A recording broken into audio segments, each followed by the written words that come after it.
Hello guys, my name is Josh, aka Slick Pixel, and welcome back to the channel. If you guys are new to the channel, welcome. This is a channel where I create pixel art focused content. I'm just getting started guys, so a lot more content to come out into the future. I'm just sort of figuring things out right now. So guys, in this one, I'm literally making a Rubik's Cube.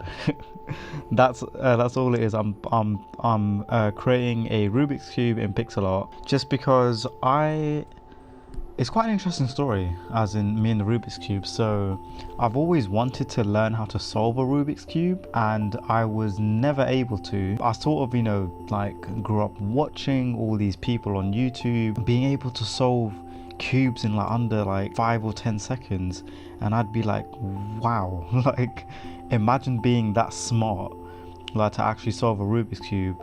And it was sort of like a desire for me to try and learn one. What happened last year is I sort of came across a Rubik's Cube, as in I think it was at like a friend's house or something, and I just sort of like I picked one up. I just started playing with it and I was like, oh, let me try and solve it. So I got one for myself at home and legitimately spent like, I want to say a month, as in a whole month, just watching YouTube videos, watching tutorials, reading articles. If you guys are interested, I will link a few useful sites and articles and videos that I came across in my cubing journey.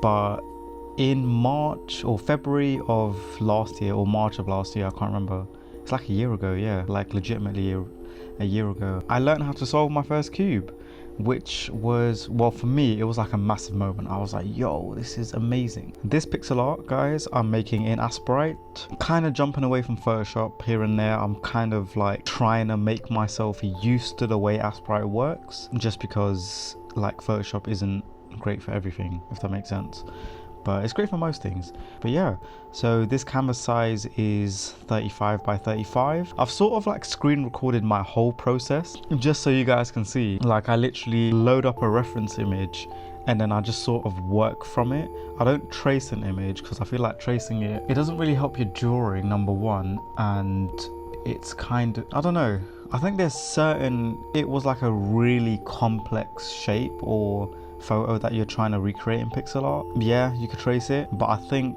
practice wise it's more useful to try and just draw it straight as is, just as a reference. So yeah, so I've literally loaded up the picture on the left and I'm just sort of like blocking in the colors as they are on the left, just to sort of make it look nice. And for this particular piece, it really started to come alive, I'd say, once the highlights and shadows were added. So that's also one of my favorite parts about pixel art, is when you add like the shadows and the highlights and all that, that's when it looks quite cool. That's when it looks like nice in my eyes. So I do have a 64 color palette loaded in Aseprite, so yeah, I'm just using the colors from that just to sort of make it look kind of consistent in like the pixel art sort of look.